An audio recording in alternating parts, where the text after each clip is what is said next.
Hey gang, welcome back to Joe Daddy's Garage. Today's video is a sponsored video and it is brought to you by YesWelder.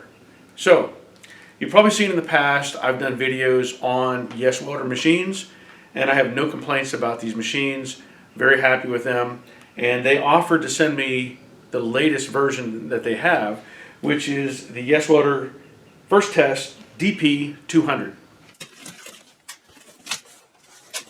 So if we look inside here, there's a piece of styrofoam to protect it during shipping. Fits it pretty well. There is a secondary box, which I'm going to assume is parts and accessories. We'll open that up in just a minute as well. I'm going to pull out the welder itself.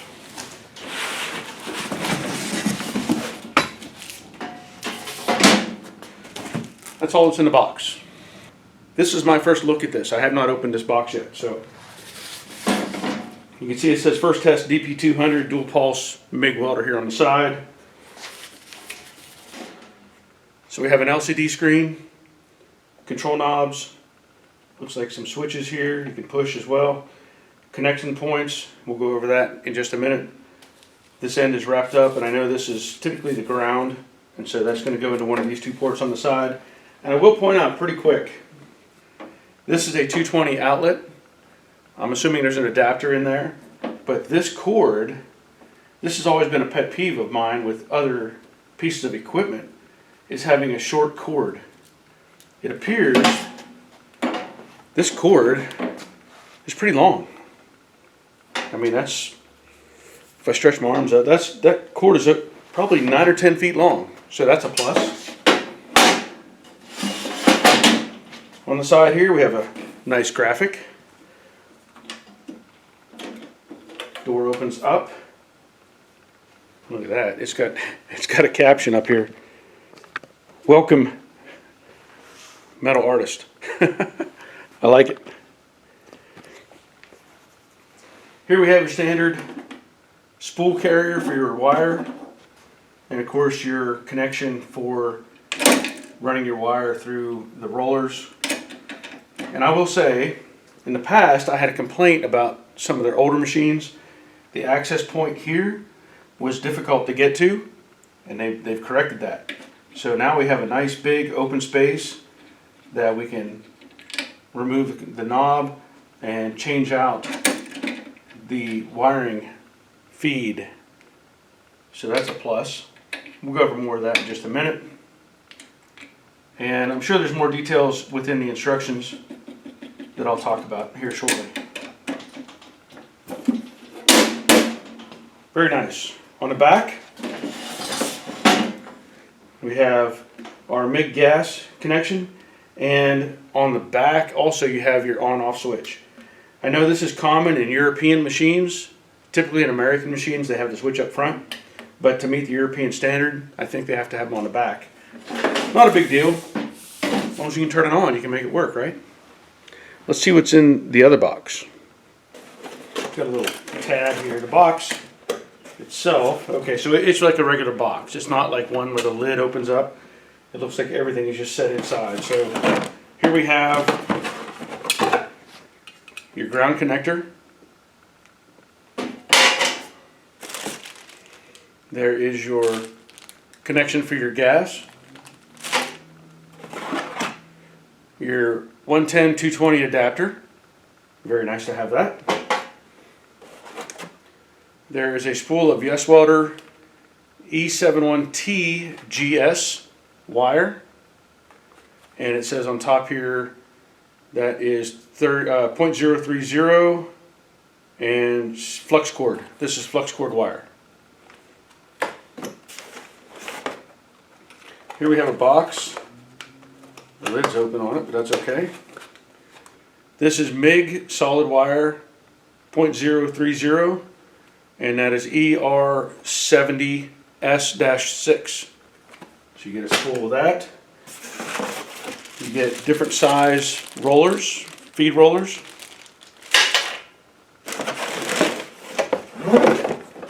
The good old standard issue stick welder wand whatever you want to call it, stinger.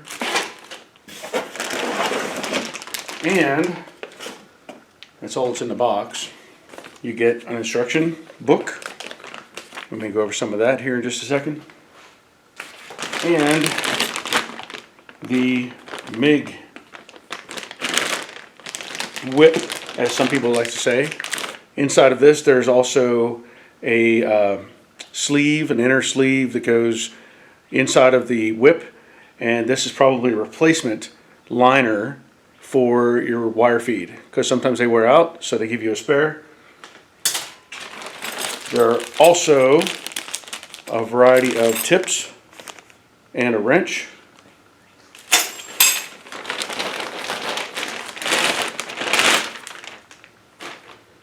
And the whip itself. I used to never call these a whip, but I heard somebody else use it, and I'm like, you know what? It looks like a whip. So, let me look at this real quick here. This thing is pretty long. So, there's the length. I don't know if I can show you that. I might have to measure that. That's probably at least 6 feet long. That's the connection that goes into the back or the front of the machine. And one thing I do like about these more modern versions of the whips is it has this ball connection. So it allows us to move around and take some of the stress off of your main cable system or your main sleeve, let's say. So I do like that. Nice trigger.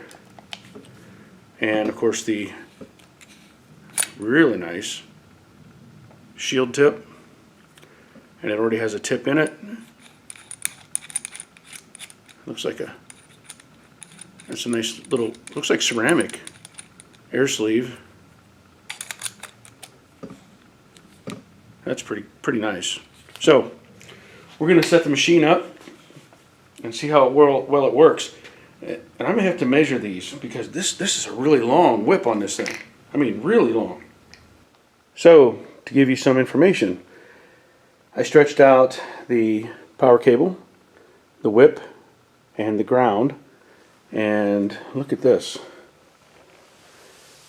9 feet is approximate length for the power cable. The whip is easily 8 feet, and the ground is closer to 10. So it's always nice to have that extra length so you can get around to different parts of your project. I like it. So before I plug anything in, I want to go over some of this. So you get this operator's manual, and of course it's going to give you multiple pages of information, safety and all that sort of thing. I'm not going to go over any of that. It tells you technical specifications over here on this page 5, but the stuff I want to look at is this. So item 1, as they point to here, is a DP200. 2 is a welding wire. 3 is a work clamp, as I expressed earlier, the ground clamp. 4 is electrode holder. That's talking about the stick welder. That's this item right here. 5 are the drive rollers. It says V-groove, U-groove, and knurled roll. So one of each. Here's your 240 to 120 volt power adapter, 24 kD MIG gun, contact tips. That's the extra pieces that they gave us. And there's 4 pieces for that. Where's that at? Let me find that, number 8. Oh, yeah, inside there. Okay. And then your gas hose, as I mentioned earlier, and the liner, which is graphene liner. And of course the operator's manual. So it talks about on the front of the machine. So there's a variety of things here, and I'm just going to point to the machine itself as I mention these. So you have a 7-inch LCD screen. Item number 2 here is your wire speed amperage control knob. Item 3 here is your home button. Plus, press that to immediately return to the main menu for mode selection. Item 4 is the control knob. Turn or press to select from the menu or change selection values. Turn to select an option. Press to confirm an option.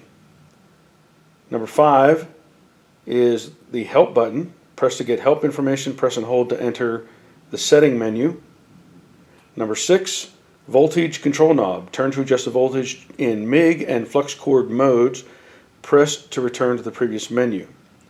Now, down here, 7 is your Euro torch socket. 8 is your wire feed polarity lead.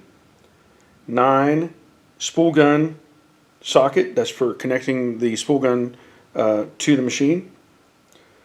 10 is the foot pedal socket.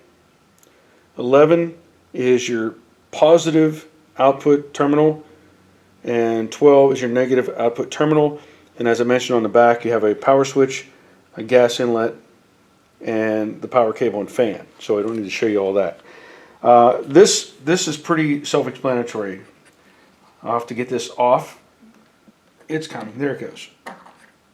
So, a little protective cover for the gun connection, and you can see it has only one way that it'll fit. So we'll put that up on there, line it up, gently slide it in place, and then thread it on. It's got a retaining nut here that holds it on. So that's in place. This connection, as I mentioned earlier, this ground, and for the MIG function, you'd have to look at the instructions. So I want to make sure I'm not saying it wrong, but I know that typically this will go over here to this side and be connected. So this has a tang on it that only fits one way. Put that in and rotate it. Now, what I found in the past with some of these machines is when you're doing this, this has a tension on it. It'll hold, but it has, the wire has seems to have, you know, this back tension. So sometimes what I do is I actually unwind it slightly, put it in, and then it forces tension. So not only does it lock it in, but it also helps hold it in place. That way, if you bump that, it doesn't come out very easily. Let me make sure I get this right before I put this on here. I know it's either going to go here, right, or there, but I want to make sure I have this connected right for the MIG function. So what I see here in the instructions, as it points out, you connect the MIG gun into the Euro connector, which we have done. Connect the wire drive polarity lead 8 to the positive socket. So we're going to undo this and put it in the positive. Has a little decal on the bottom that says positive and negative, and that will simply imply, without many other choices, that we're going to put this on the ground. Pretty simple. But always check your book. Make sure you check your manual. We'll plug it in and see what it does.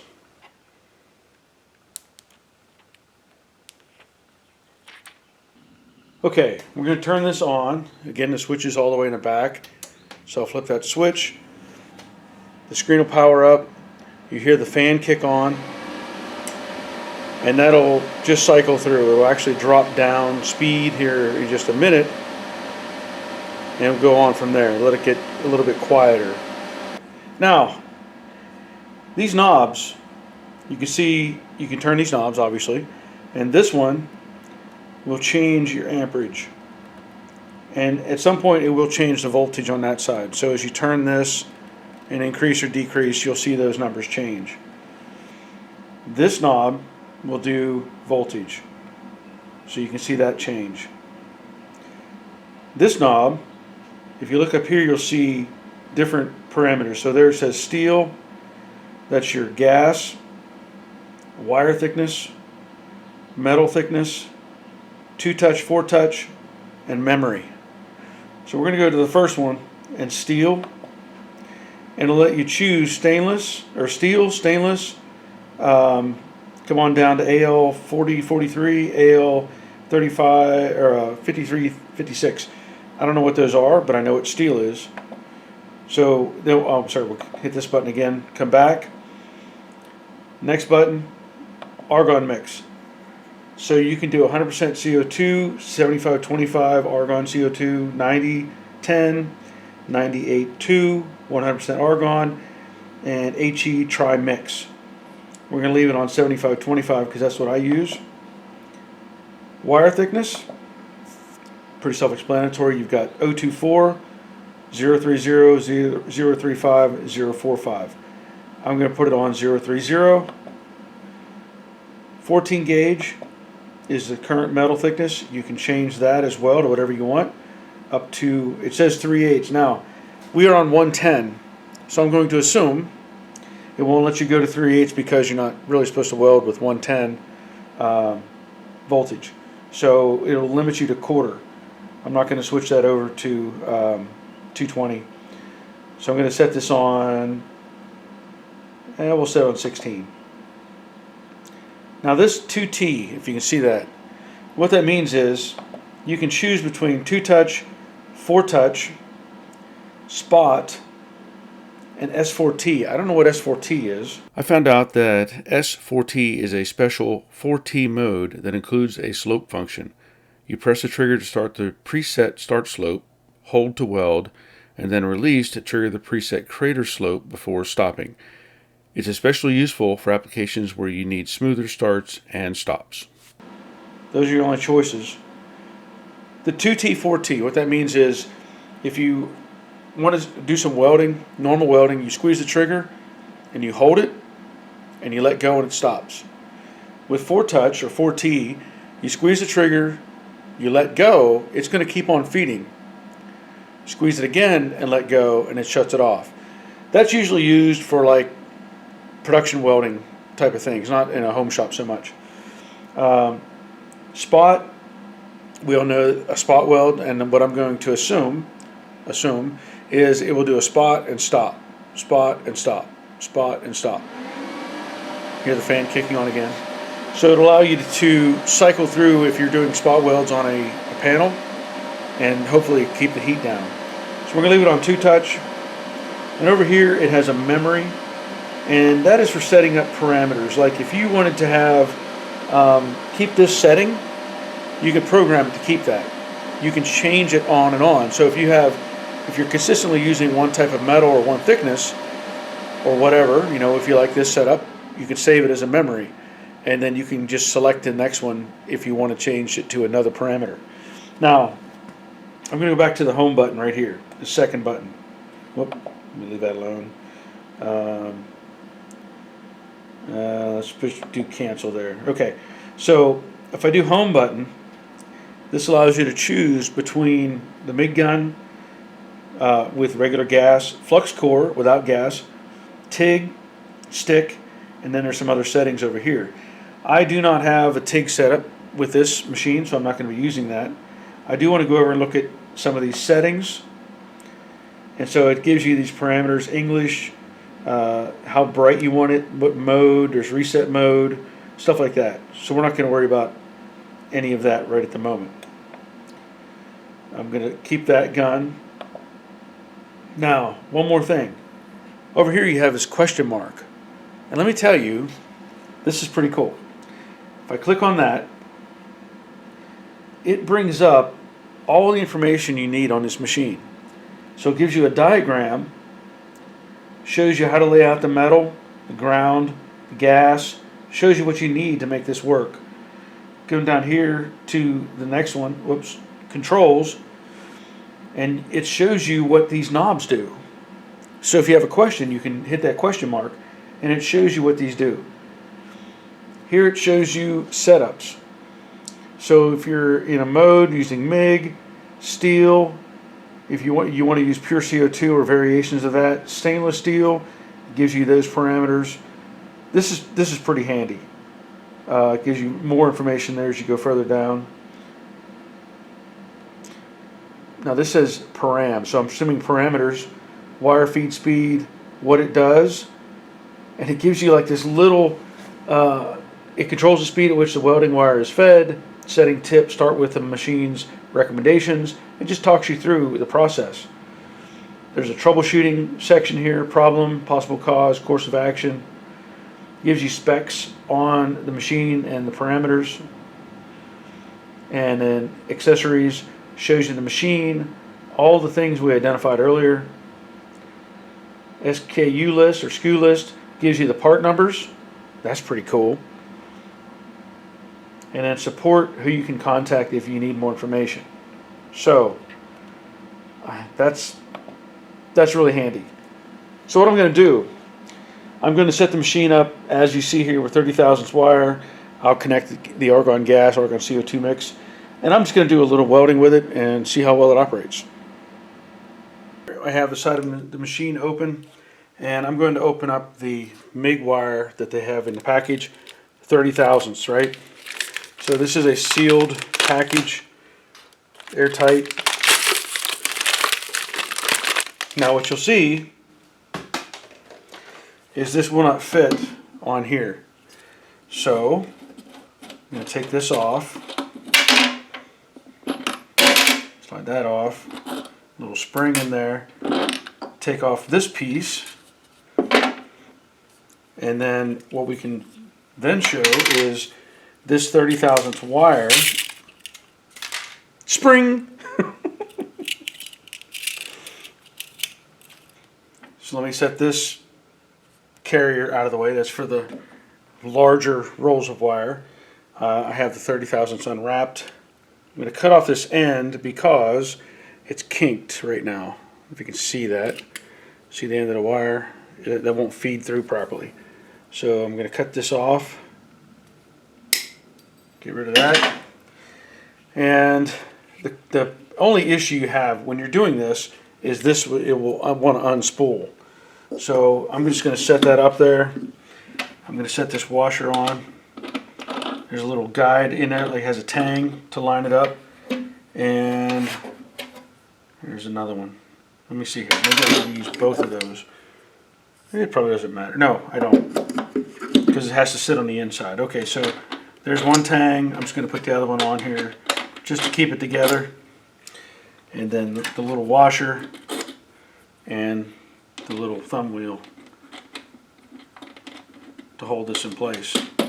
Now you can probably put that washer on the outside. I'm just going to keep it on like that, just to keep a little tension on it. Now, before I undo this, let me show you this too. I'm going to take this knob off. And we got 4 different wheels that came in this kit. So this is what's on it. What you'll find is, if you look at these, this says 0.035 up at the top. Okay? This one says 0.030. So when you're putting these on, you don't want to see the 0.030. What I mean is, and maybe you can just barely tell, but the thickness is different. So we have 4 of these wheels, as I mentioned earlier, and if I can demonstrate this, I'm going to try to show you. So this one says 0.035, and this one says 0.045. Okay, so if you look at it, you'll see the side that says 4.5 is wider. So what does that mean? Well, whenever you go to put this on, I'll go back to this 030. Not that's the I don't want that one. That's got the knurled edge on it. Okay, so the 030. The roller needs to be the inside groove. So you want to face that in, so it makes contact, because you'll see the wire feed is on top right there, meaning the wire goes in and it's going to be on that side of the groove. So if you put it the opposite where you can read it, that's not going to help you. Hope that makes sense. Okay, now I'm going to feed this wire into the guide and then feed it into the guide that goes into the sleeve. So you can either feed this through as much as you want at this point. Obviously it's going to take some some unspooling to get it into the gun as far as I want it. Or you can close this down and pull up the tensioner. So this allows you to change tension on the wire itself, and you have to experiment with that, see what works for you and how well it operates. They point out in the instructions you don't want this to be like tight, like you don't want a ton of tension on this, you want it to just kind of relax. What I'm going to do is turn the machine back on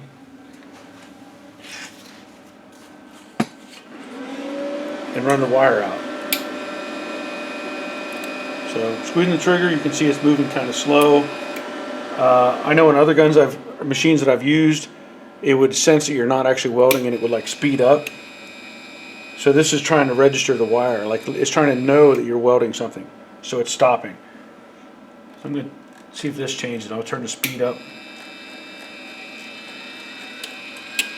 So now it's unwinding, and there it stopped again. So it'll take it a minute, and it may be further ahead to just feed this in. And again, it is a long whip, so okay. I'm going to see where we're at up here. And I may have to take this tip loose just to make sure that it is feeding the way it's supposed to. So you can slide this over the end of the tip and unscrew it. And this one is 35 thousandths tip, by the way. So I'm going to squeeze the trigger. There it is. So the 35 will work, but I can put a 30 on there just to be better with it. So there's the gun, there's the 30 tip.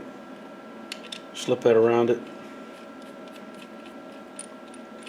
Thread that on, and you can tighten this up. You don't put a lot of tension on this. You just kind of want to make sure it stays in place. You put your tip on, your shield, I should say. It's ready to go. I'll just hook up the gas, and we'll move on from there. I have the machine set up on my welding cart. I did not demonstrate the connection for the hose. It's pretty simple. It's a threaded fitting. It can only go one place. So I have that connected. I have the gas turned on, and as I said before, I have the parameter set for 30 thousandths wire, which is what's in the gun. And I have some pieces of firewall that are left over from the 68 Fastback Mustang project. I also have this little steel gauge, wire gauge, or thickness. So I'm going to just check this. This comes in at about 19 on the gauge. So this thing's pretty handy. I got this with another welding machine that I had bought somewhere else. It would be nice if, I don't know if YesWelder sells these or not. Maybe they can add that to their inventory in the box. All I want to do is weld these, and I'm not going to clamp anything. I am going to take the ground clamp, because this is a welding table, and I'm just going to clamp it to the table itself. That should give me enough ground for this. I am going to double check the thickness of the metal as I selected previously. So when I go up here, gauge thickness, I'm going to pan over to where it says 16, and I'm going to go with 18, because that's what it is, 18 or 19. I'm going to go with 18, and then okay, now these are the parameters it has set on its own. So I'm going to put on my welding hood. Also, this is a pretty cool hood from YesWelder. I've had this for a while. It's like the Outlaw or something on the side of it. Let's see what happens. You don't want to have this much wire sticking out. Remember, I had fed it out. So I'm going to cut that off. Here we go.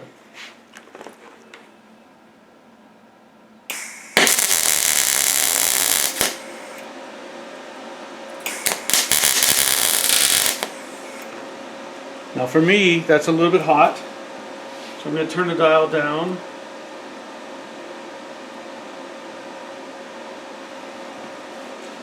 Try it again.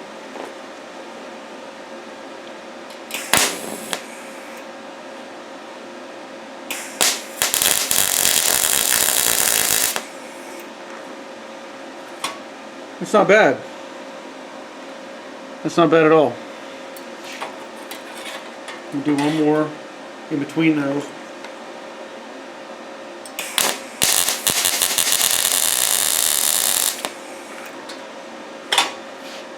Still a little bit on the hot side. Good penetration though. I want to try one more little test with this, simply because I know that it has that spot function on it, and I want to see what happens if I change it. Whenever I went to, let me see if I can leave this. So if I went and I turned this dial up on top to this function, which was 2-touch, 4-touch, right?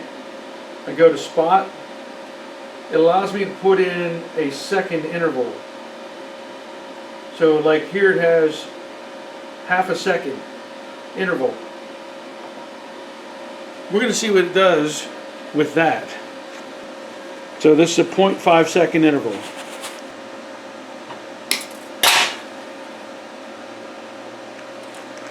And all I'm going to do is squeeze the trigger and we'll see what the machine does.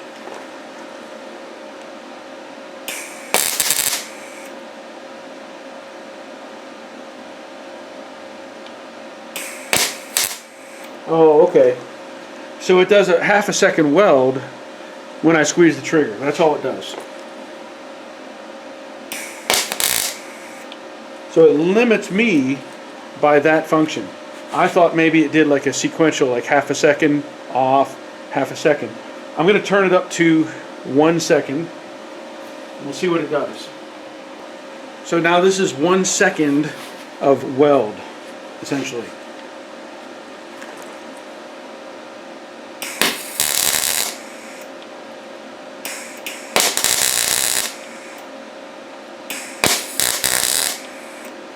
Okay. So what that does is it limits the length of time that you actually weld. I think I might like that. I'm going to do some more.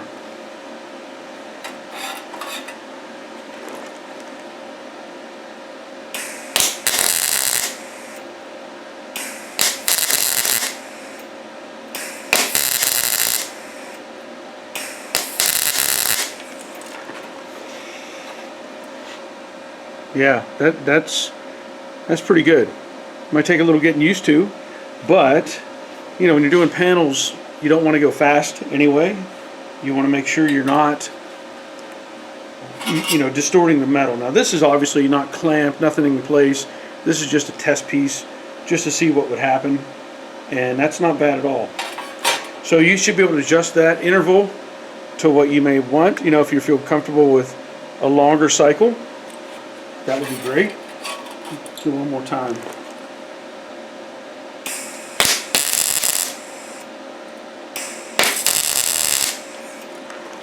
Yeah, I can see the value in that. Okay, now that I've welded the thin sheet metal, I'm going to try something different. I want to weld some scrap that I have. Now this is just a piece of scrap metal, 1/8 inch thick, nothing special. I'm going to reset this to a thicker gauge. I'm going to go to 1/8. You can see it changes the parameters now. It makes it a much higher amperage.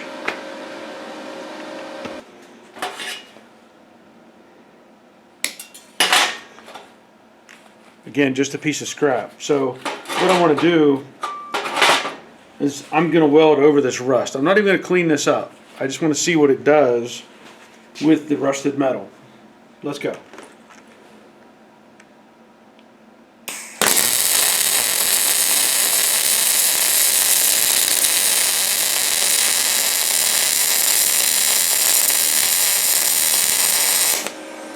Woo!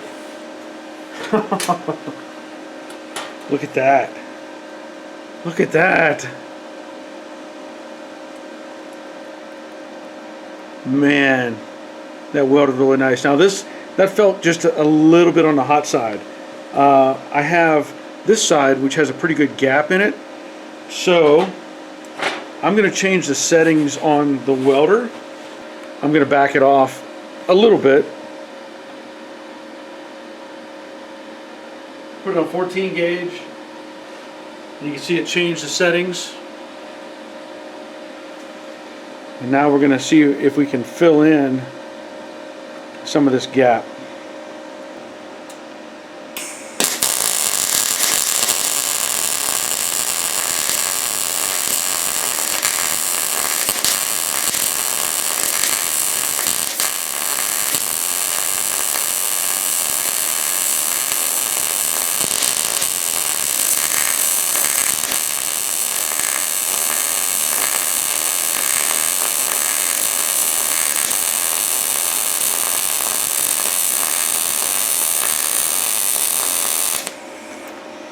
I gotta say, I love welding heavier metal. Look at that. Fantastic. And this is very hot. That's really awesome. Woo. That's hot. I will show you this too. I had actually filmed this twice. Well, I thought I filmed it the first time and I didn't. So I had done the same thing. I had done the higher heat on one side and the lower on the other, but I apparently had turned the camera off. So, very cool. Alright, I think I did a pretty fair demonstration of what this machine can do. There's other features available on this. I didn't go into every single detail. I didn't go through all the settings and all those sort of things. That's up to you whenever you're going to work with one of these. So, follow along. This car behind me is the Fangled Fastback. It is on my YouTube channel, and I will probably be using this welder to put this car together. Stay tuned. That'll be it for this video. So until next time, take care of yourselves. See ya.